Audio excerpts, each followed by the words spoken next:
Welcome to Monk's Temple. As you listen now, whatever you're doing, lying in bed, sitting in a quiet room, or pausing between tasks, you've already taken the most important step. You've chosen stillness. In this pause, there is no need to become someone new. The peace you seek isn't a destination on the other side of self-improvement. It's already here, woven into the fabric of this ordinary moment. Feel the weight of your body being held. Notice your breath arriving and departing on its own. In this simple, gentle attention, you are touching an ancient practice. You are remembering how to be. I want to start with a story about a potter. She was renowned for her beautiful, delicate cups. She would spend days on a single piece, perfecting its curve, its thinness, its glaze. Her identity was fused with her craft. She was the maker of perfect cups. One season, a new clay arrived. She worked it with her usual precision, but something was wrong. In the kiln, piece after piece cracked. She tried different temperatures, different techniques, but the cracks kept appearing.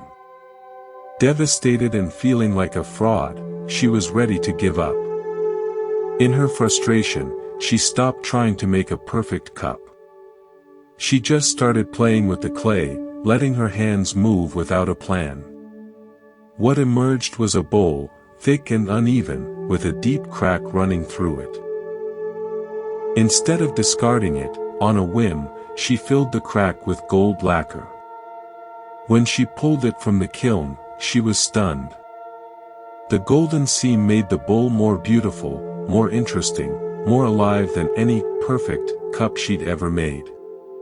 She realized she had been worshipping an idea of flawlessness, while true beauty, resilient, unique, and deeply human, was in the embrace of the flaw, in the art of repair. She had to let go of being the perfect potter to become an actual artist. This story holds the first key of Buddhist wisdom. We spend so much of our lives being curators of a perfect self-image, the successful professional, the serene parent, the spiritual seeker. We think peace comes when this image is finally flawless and secure. But that very effort is what exhausts us. The Buddha's radical insight is that freedom is found not in perfecting the cup, but in seeing the gold in the crack.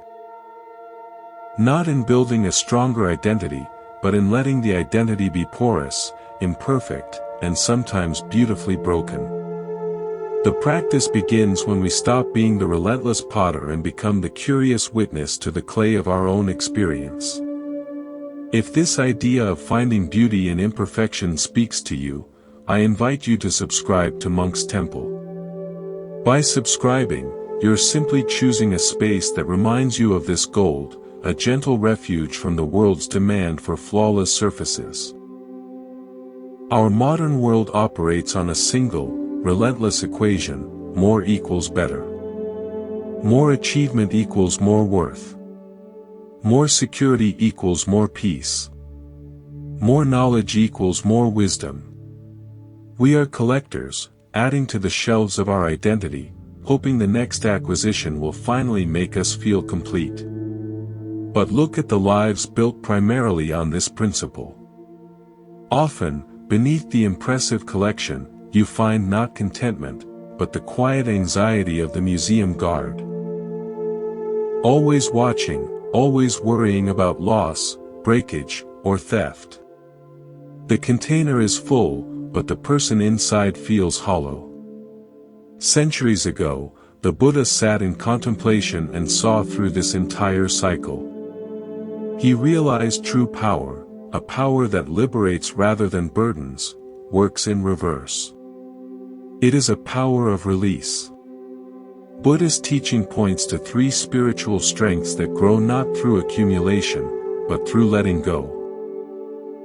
Unshakable compassion, penetrating wisdom, and the freedom of non-attachment. First, let's reclaim compassion. This isn't weak agreement or sentimental care. It is the strength of grounded presence. Picture a massive, old-growth redwood tree. Storms crash against it, winds howl through its branches. The tree doesn't fight the storm. It doesn't become the wind. It stands deeply rooted, allowing the weather to pass through and around it. Its presence provides shelter at its base. This is compassion. It is the inner stability that allows you to be present with pain, your own or another's, without being knocked over by it. It is the space that allows healing to begin, not because you fixed anything, but because you offered a non-anxious sanctuary. Wisdom is the second power. It is not the accumulation of facts. It is the ability to distinguish the menu from the meal. Your mind is a brilliant chef, constantly presenting you with elaborate menus. Stories about the past, forecasts of the future, judgments of the present. This is a disaster. I am not enough.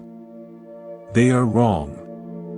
Wisdom is the capacity to smile at the menu, to appreciate its artistry, and then to put it down and taste the actual meal of your present experience, the direct taste of this breath, this sound, this sensation, unseasoned by commentary. The third power, non-attachment or letting go, is the practical engine.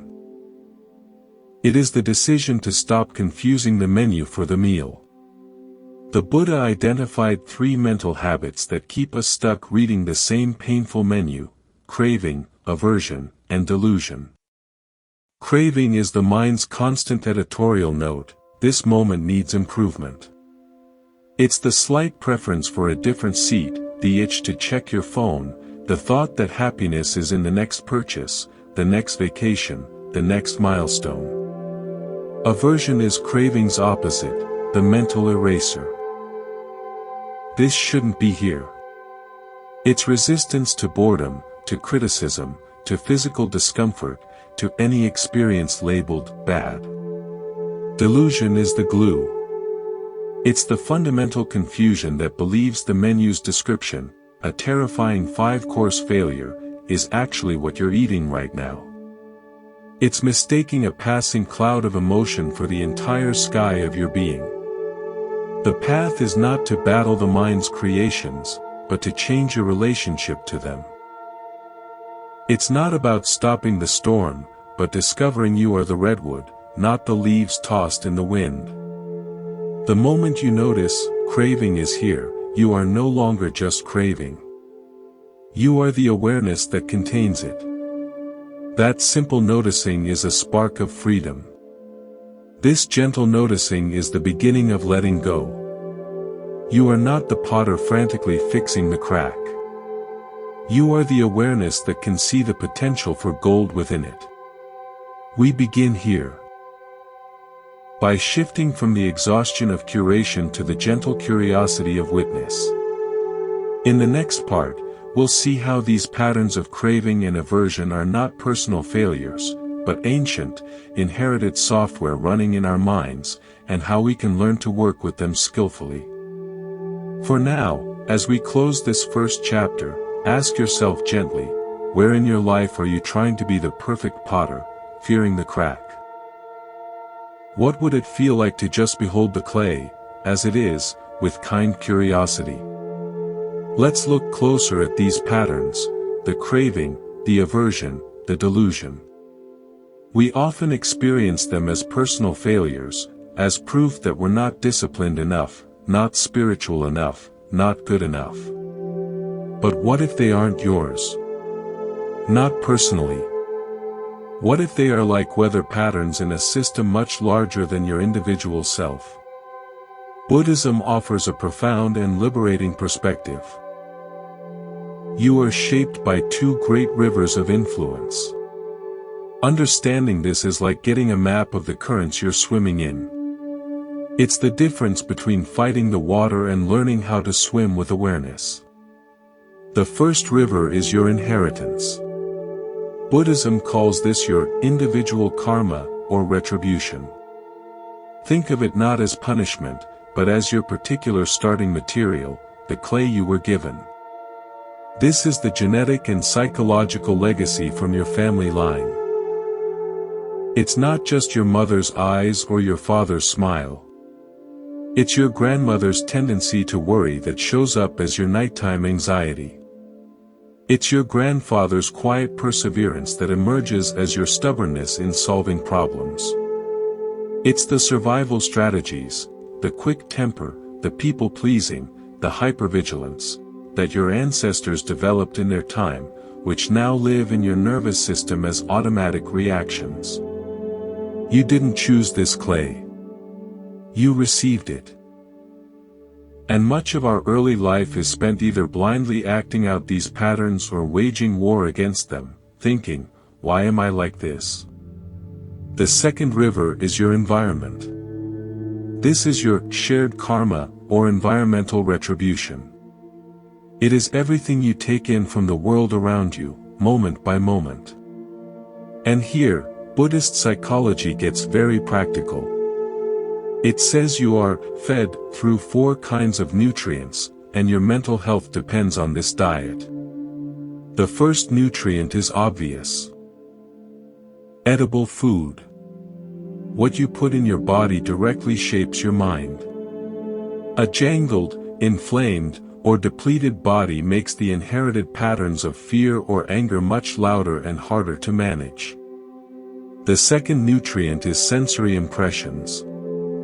Everything you see, hear, and click on. This is where our modern world becomes a fascinating challenge. Your attention is the most valuable commodity. Every app, every news site, every show is engineered to capture it by triggering craving, you need this. Or aversion, you should fear that. You are, in a very real sense, eating a pre-packaged mental diet designed to keep you hungry and unsettled. The third nutrient is your volition, your deepest, often unconscious, intentions.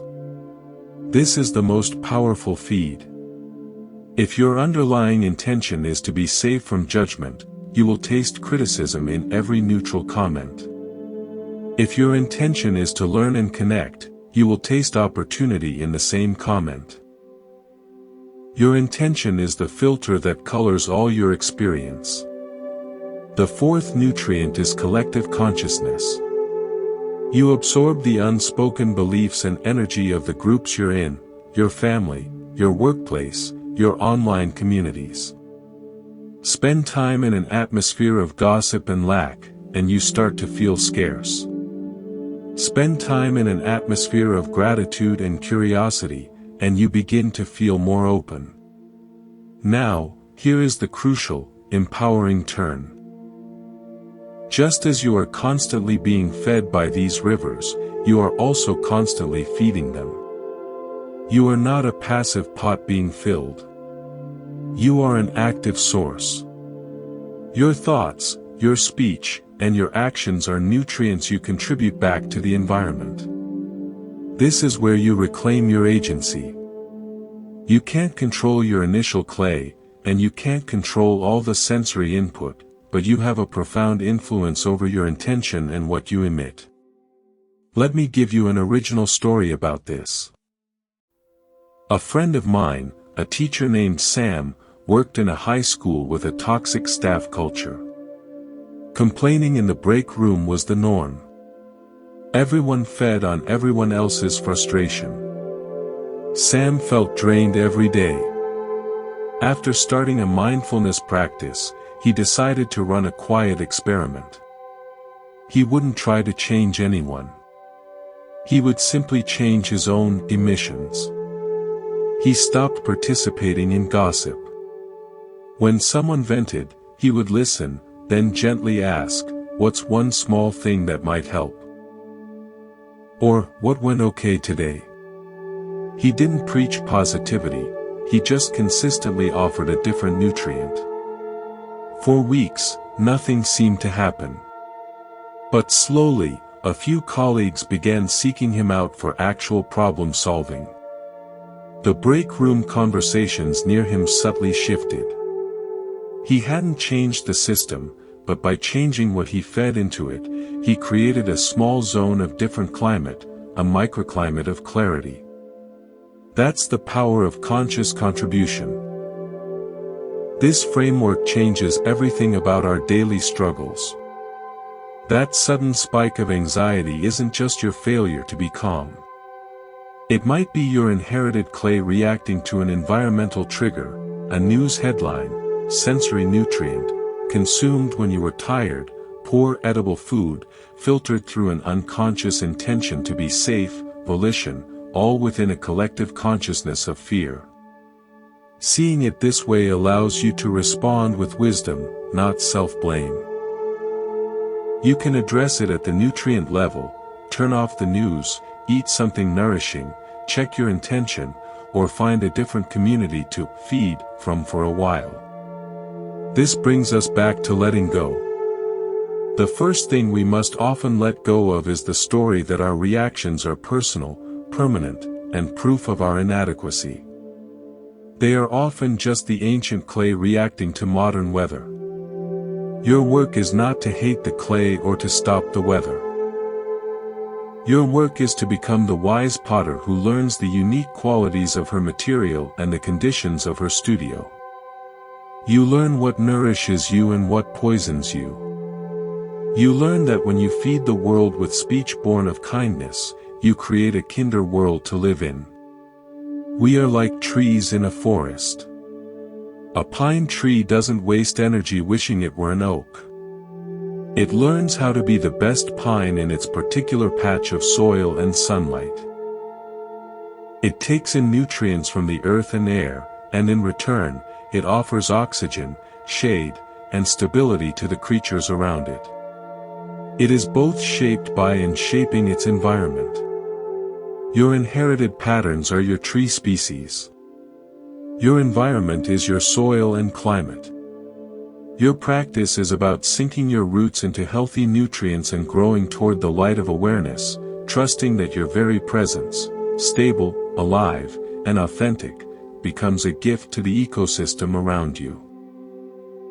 In the next part, we'll take this understanding into the heart of daily life. We'll explore how the power of letting go transforms not by running away from the world, but by engaging with it in a completely different way, through the gates of your ordinary, routine moments.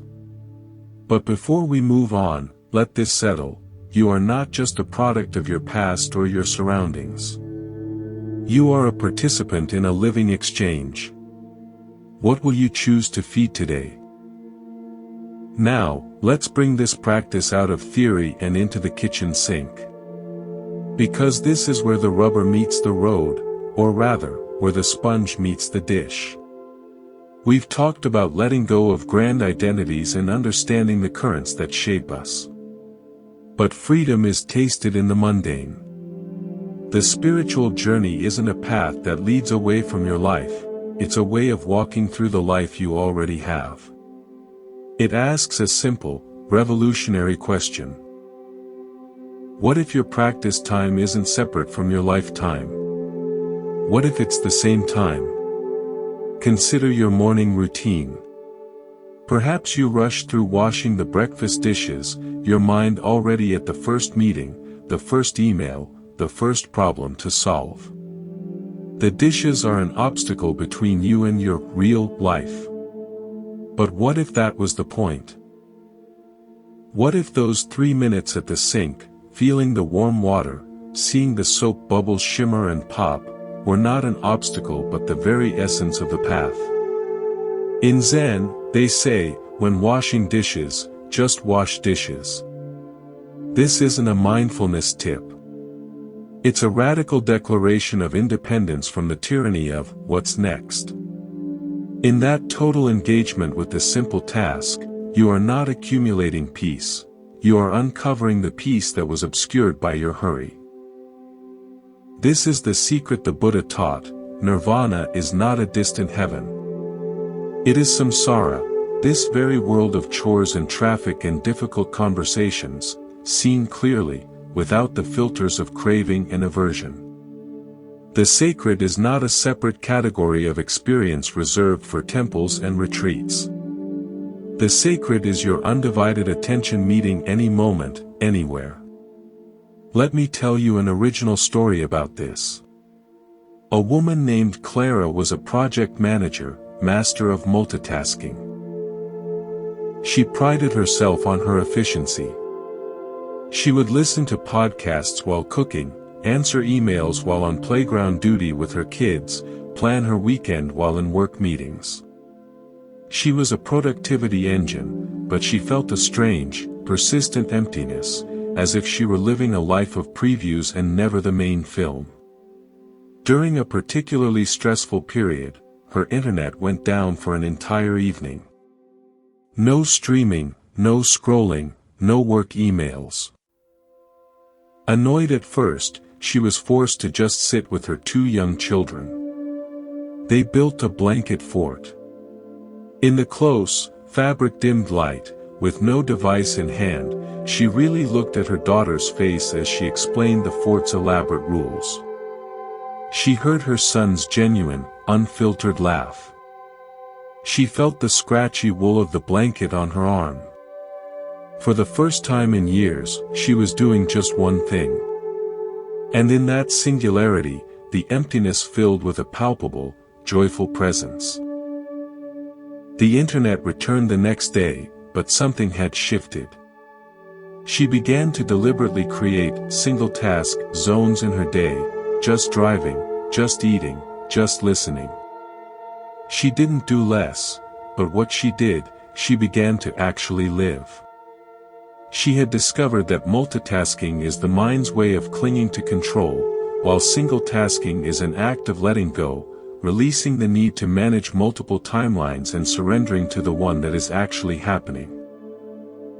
This is the practice of letting go in action, letting go of the mental commentary that says, "This is unimportant," so you can meet the importance that is already there.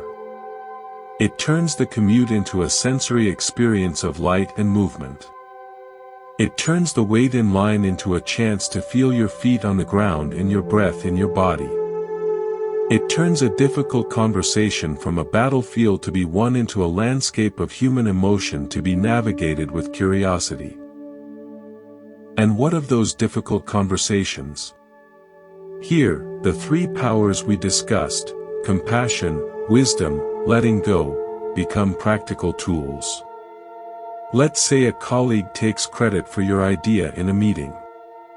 The old pattern, the inherited clay, fed by a competitive environmental nutrient, might be, aversion flares, anger, resentment. Craving ignites, a desire for revenge or immediate recognition. Delusion convinces you this defines your worth and your future. Suffering. The practiced response might look like this. First, compassionate presence. You feel the heat of anger in your chest. Instead of either lashing out or repressing it, you turn toward it with the stability of the redwood. Ah, this is here. It's strong. This creates a container so you don't become the storm. Second, wisdom.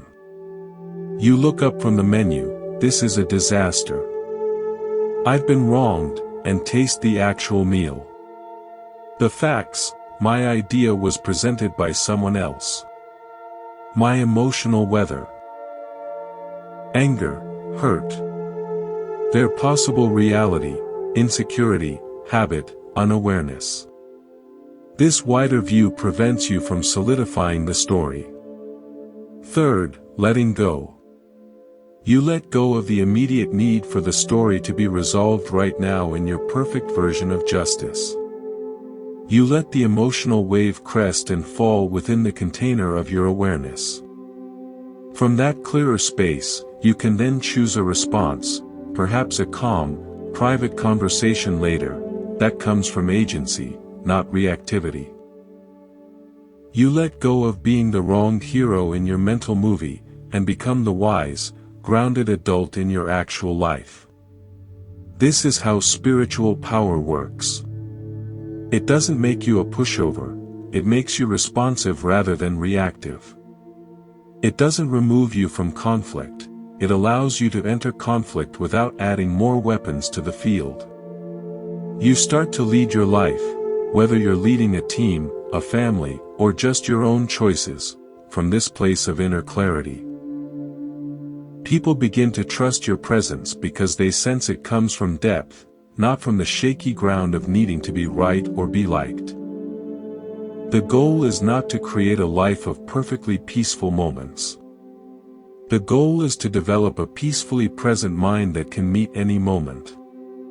The cracked bowl is not a failure, it's the bowl. The storm is not an error, it's the weather.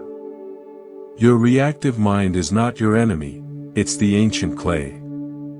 Your job is not to eliminate these but to know them, to work with them, and ultimately, to let go of the war against them.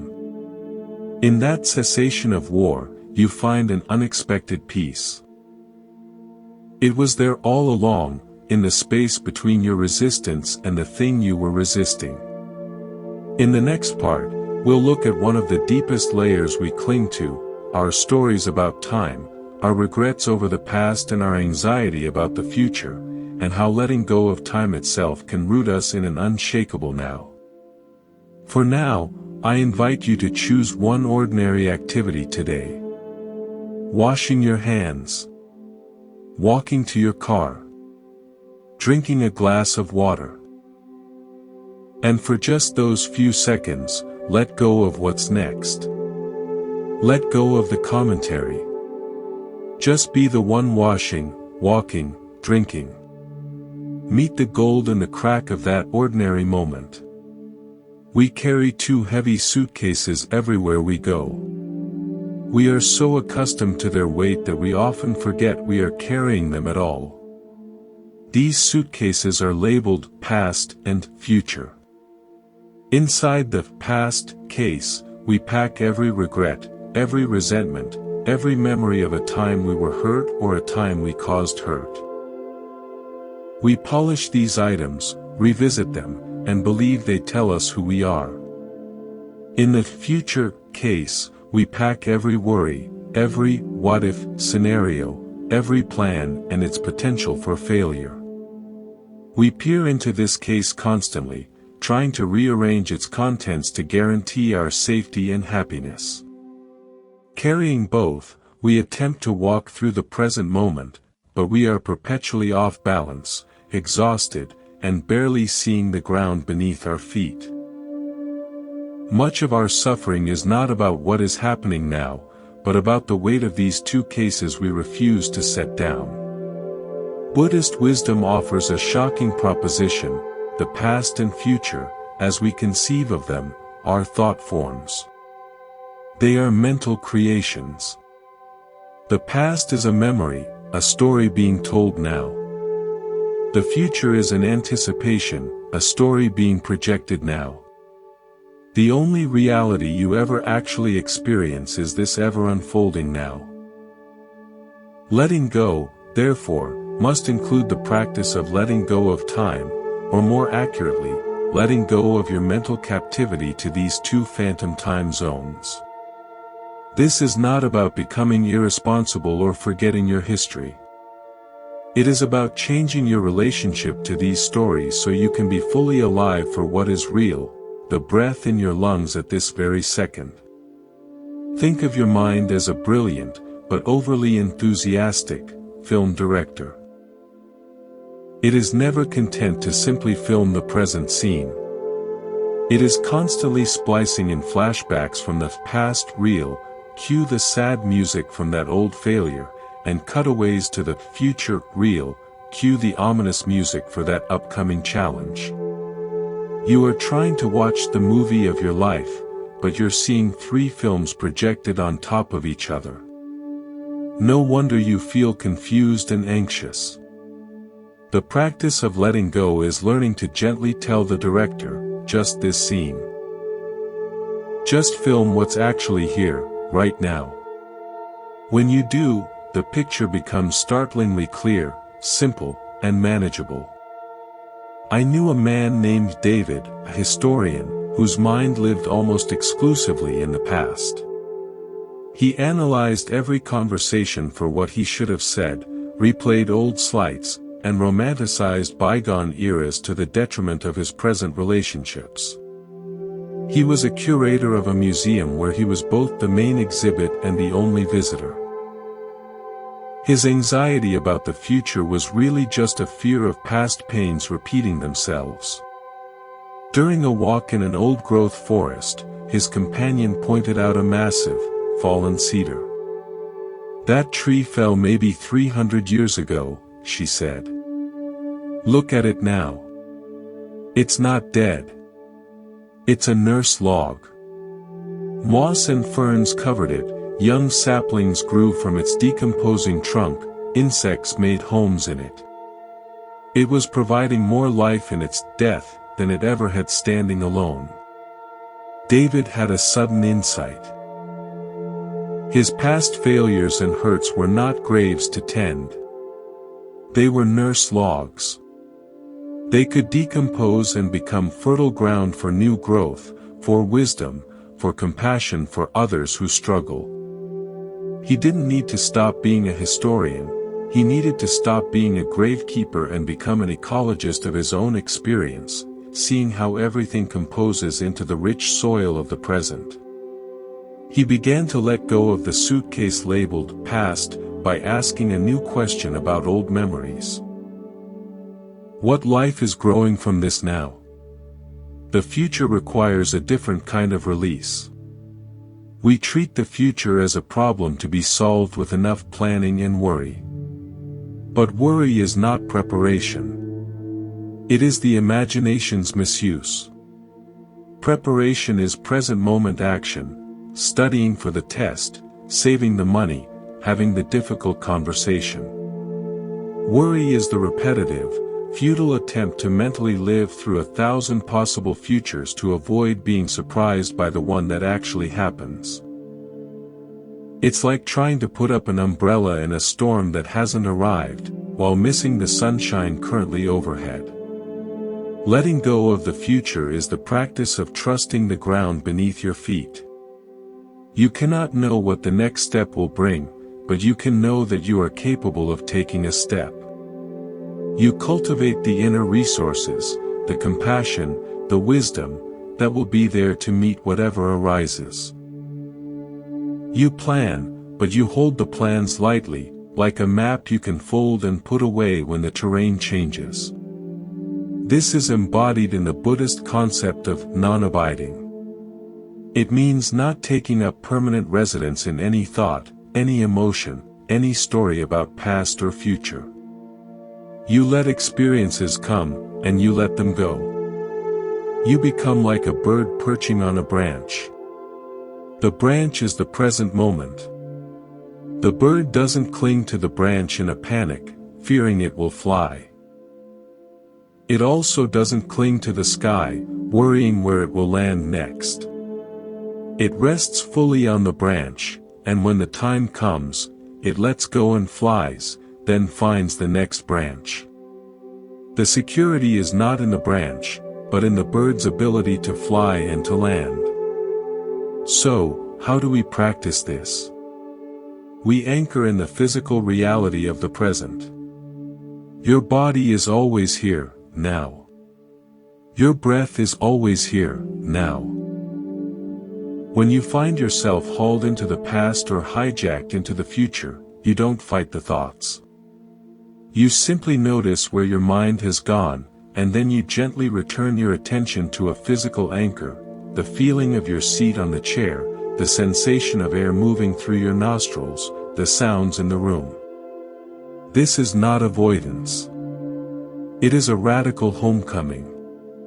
You are choosing to inhabit the only reality you can actually live in, this one. In this present moment awareness, a profound shift occurs. The problems of the past and future often shrink to their proper size. What felt like an insurmountable regret becomes a simple memory with no power to hurt you unless you reinvigorate it with present moment attention. What felt like a terrifying future event becomes a series of potential moments, which you will meet one at a time, with the resources you have then, which are cultivated now. We let go of time to inherit eternity. Not an eternity of infinite duration, but the timeless depth of the present. In this depth, you are free. The bird is not trapped by the branch it left or anxious about the branch to come. It is simply, completely, flying. In the next part, we will examine what is perhaps the most subtle and tenacious thing we cling to, our spiritual identity itself. How the very quest for enlightenment can become the final, most clever prison.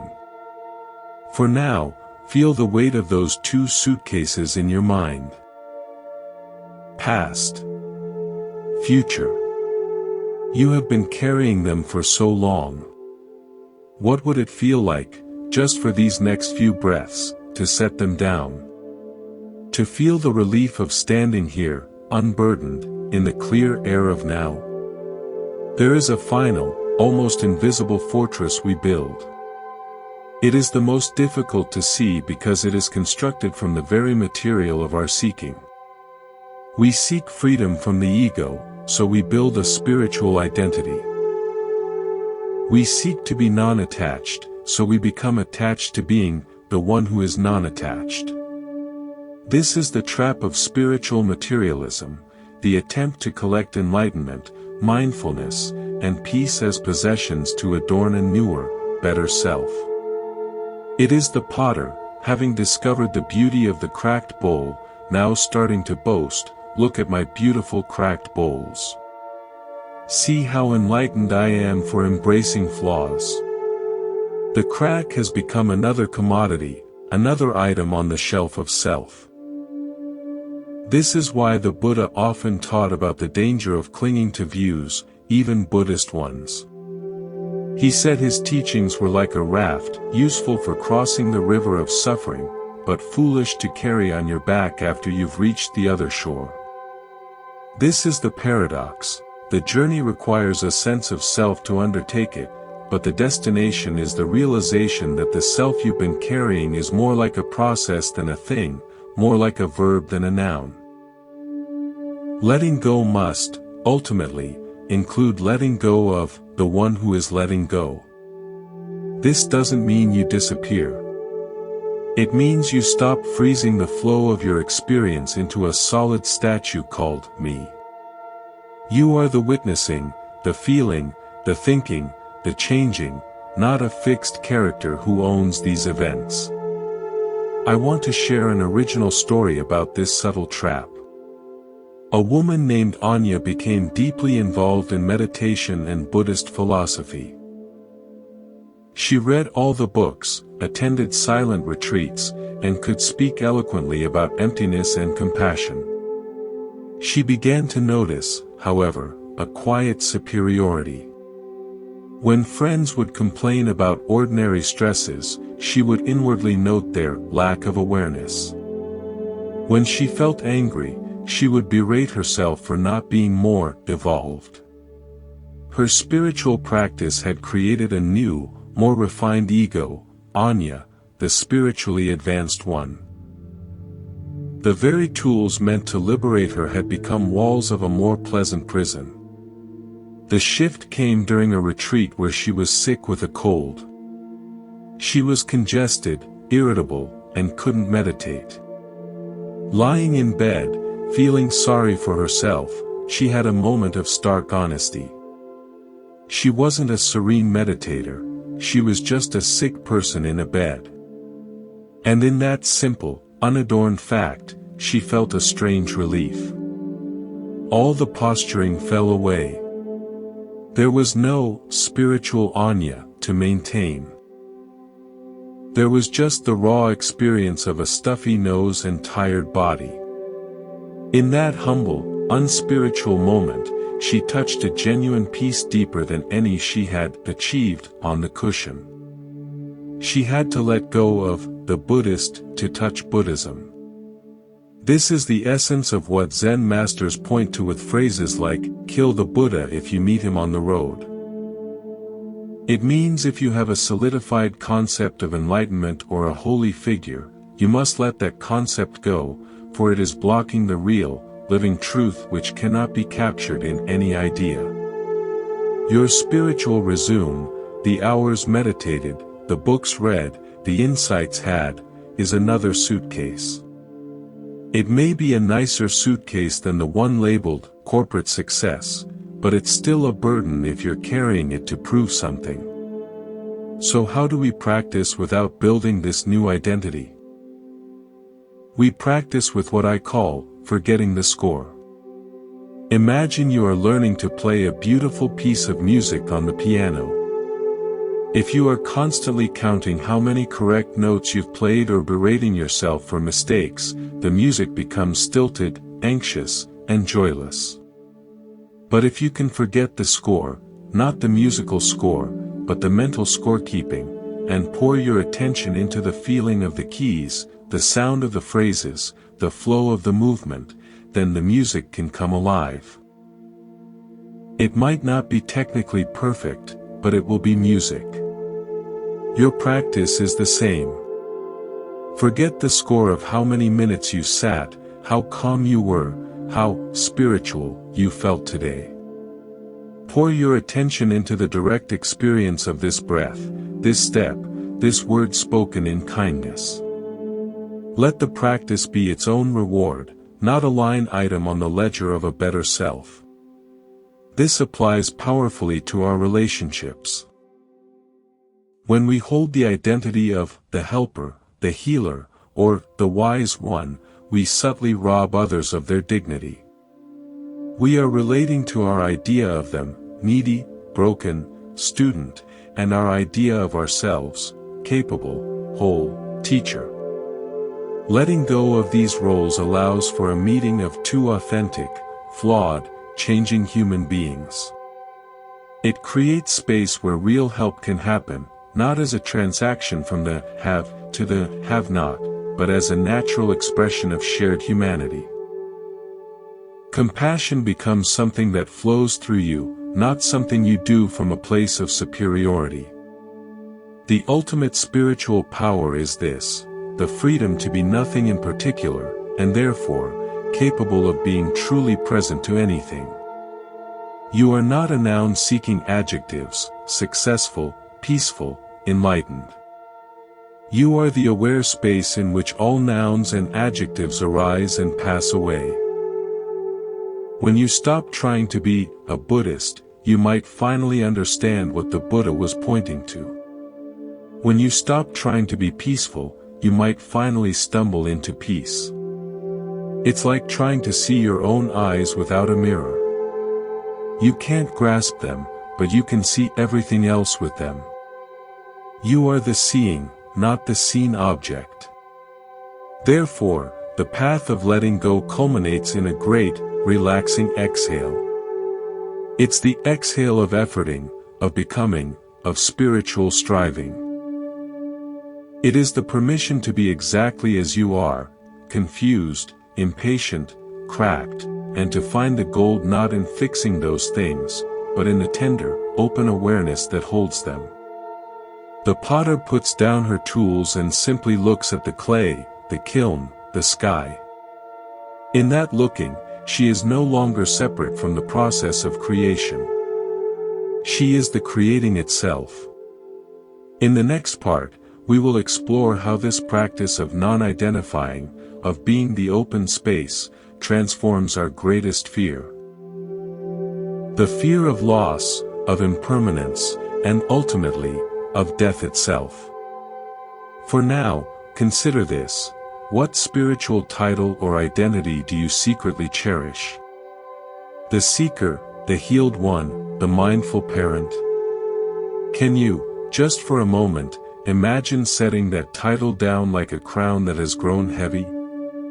What is here when you are not wearing it?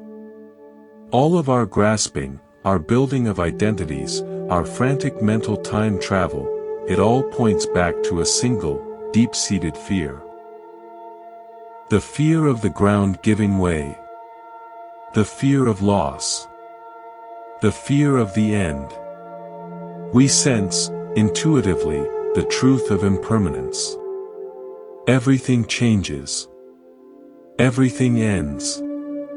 Our bodies, our relationships, our achievements, our very sense of me, all are in a constant, flowing state of dissolution and rebirth. Our entire culture is largely an elaborate, collective attempt to deny this truth. We seek permanence in monuments, legacies, fame, and wealth. We seek to freeze the river. But the river does not stop. The attempt to make it stop is the source of our deepest anguish. Buddhism does not ask us to deny impermanence. It asks us to look directly at it, with clear eyes and an open heart. This is not morbid.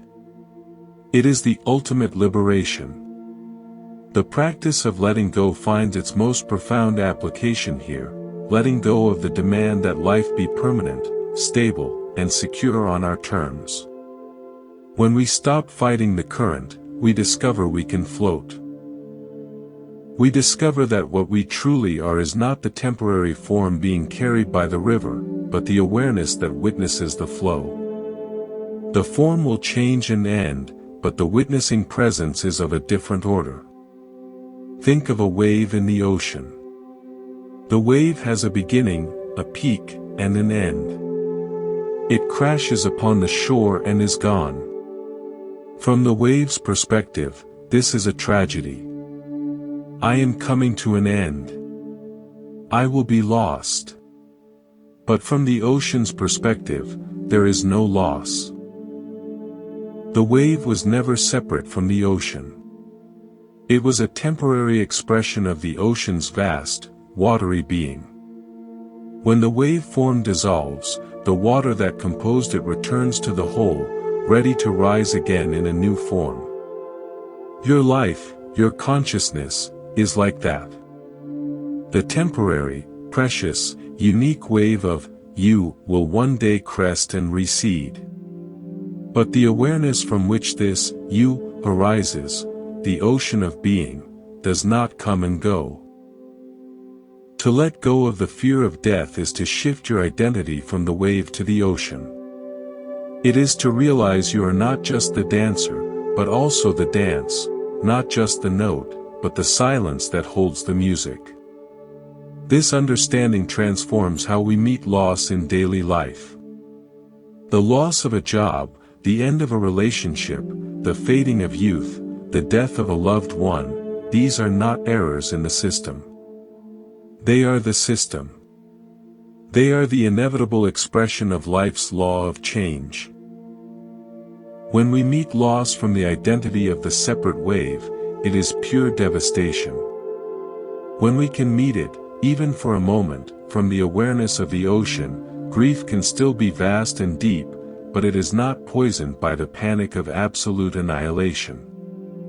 It contains love, remembrance, and a sorrow that is part of life's sacred rhythm, not a mistake. Let me tell you an original story about this. There was a gardener named Leo who cultivated a magnificent rose garden. He knew every bush, every bud. His prized possession was a rare, ancient rose with breathtaking blossoms. He protected it, pruned it, loved it. One harsh winter, the ancient rose bush died. Leo was heartbroken. For weeks, he avoided the garden. When spring came, he finally forced himself to clear the dead bush. As he dug it out, he noticed something. The roots had sent out runners. A foot away, a new, small, green shoot was emerging from the soil. It was a child of the old bush. He hadn't lost the rose, its expression had changed form. He realized his grief had been for the specific, familiar form, the old branches, the known shape of the blooms. But the life essence of the rose, its roseness, was continuing. He began to see his whole garden differently. Every autumn's decay was not an end, but a return to the soil that would feed the next spring's growth. His attachment had been to the snapshot, not the flowing film of life. He let go of being the curator of a frozen museum and became a participant in a living cycle. This is the practice, to love the wave deeply while knowing it is water. To care for the rose while understanding its true nature is not in the blossom, but in the process of blossoming. This does not make love shallow, it makes it fearless. You can love your child, your partner, your work, your own body, without the underlying terror that its inevitable change is a personal betrayal. You can appreciate the blossom more precisely because you know it will not last. How do we cultivate this oceanic awareness in the face of daily, smaller endings? We practice dying before we die. This means voluntarily letting go of attachments in small ways, every day. It means practicing non-clinging in real time. You finish a wonderful meal, and instead of clinging to the pleasure, you let it be complete. You wash the plate. You enjoy a beautiful sunset, and instead of frantically taking photos to capture it, you let it fade from your sight, held in memory but not grasped. You have a perfect, quiet moment, and you don't try to extend it or repeat it, you let it pass. Each of these is a small rehearsal for the great letting go.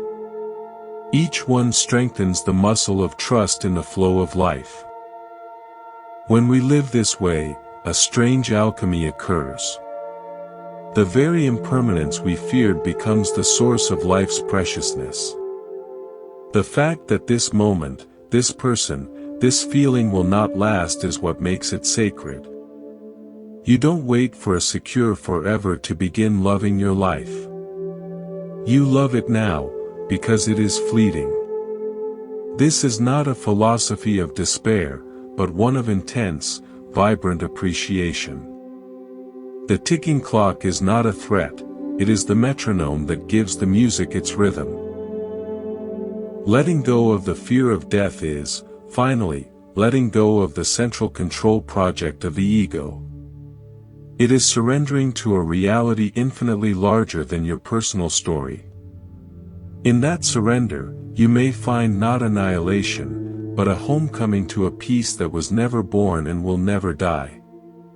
In the next part, we will gather all these threads, letting go of ownership, time, identity, and fear, and see how they weave together into a practical way of being.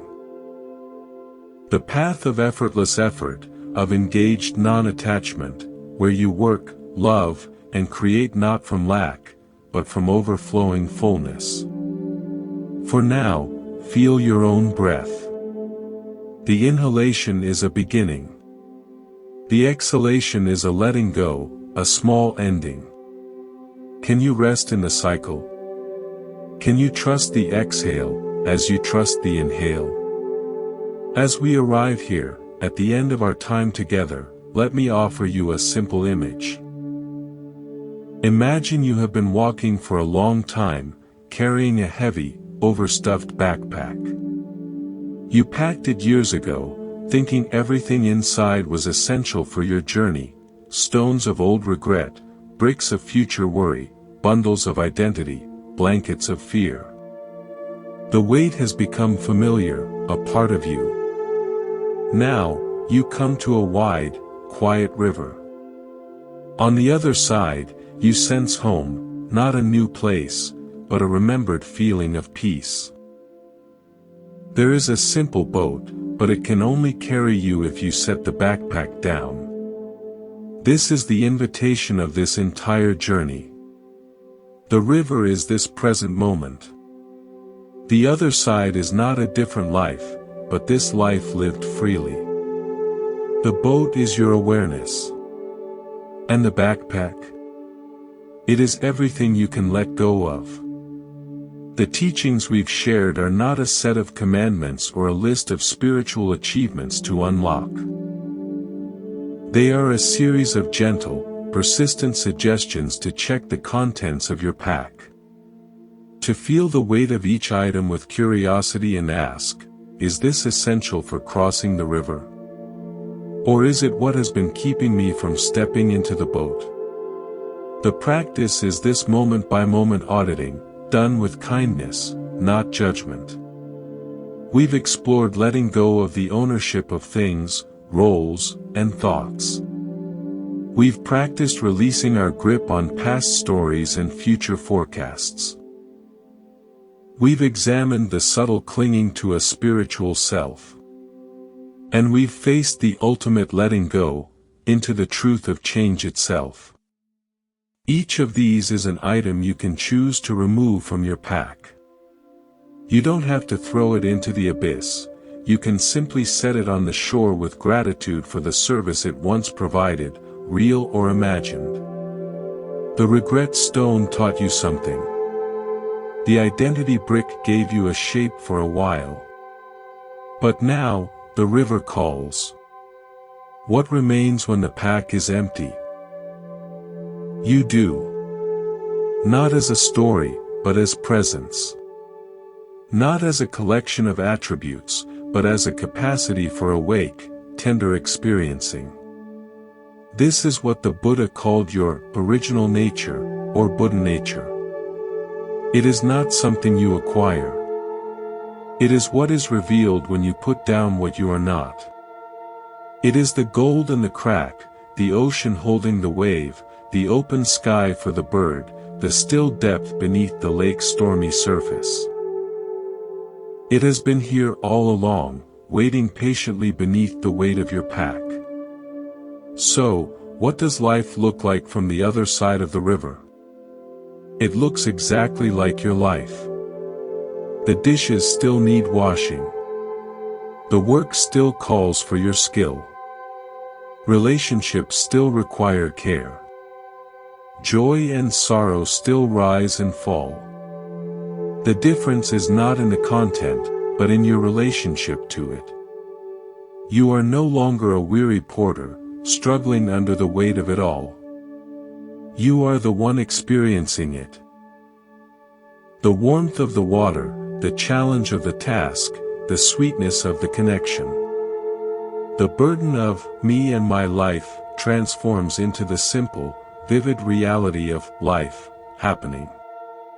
You engage fully, but you hold lightly.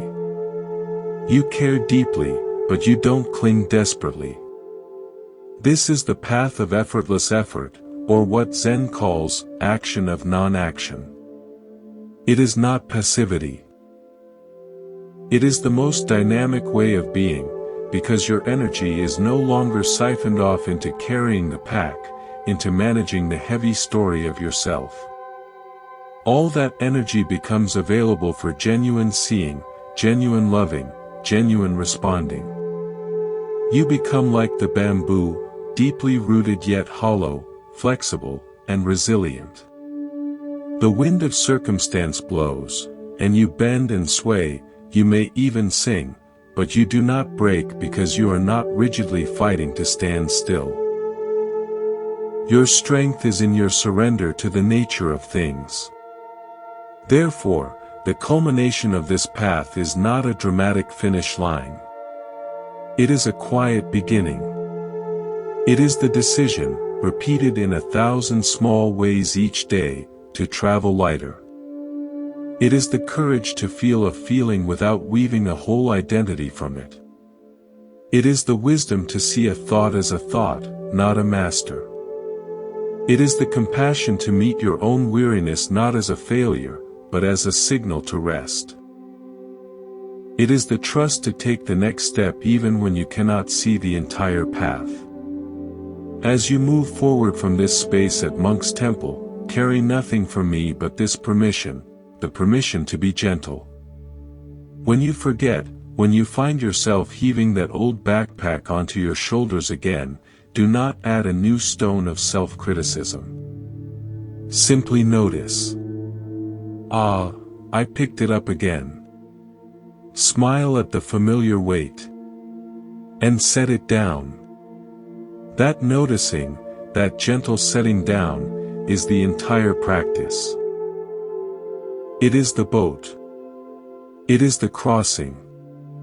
May you walk through your days with a lighter step. May you meet difficulty with the steady strength of the redwood, not by becoming hard, but by standing deeply rooted in your own presence.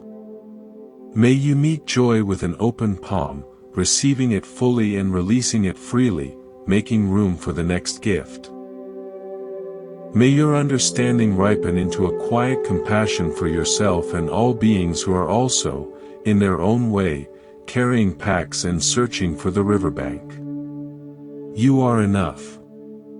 Not because you have achieved a state of perfect letting go, but because you are the awareness in which the letting go happens. You are the space, not the objects passing through. This is your true home. You were never truly lost, only temporarily forgetful, buried under the contents of your pack.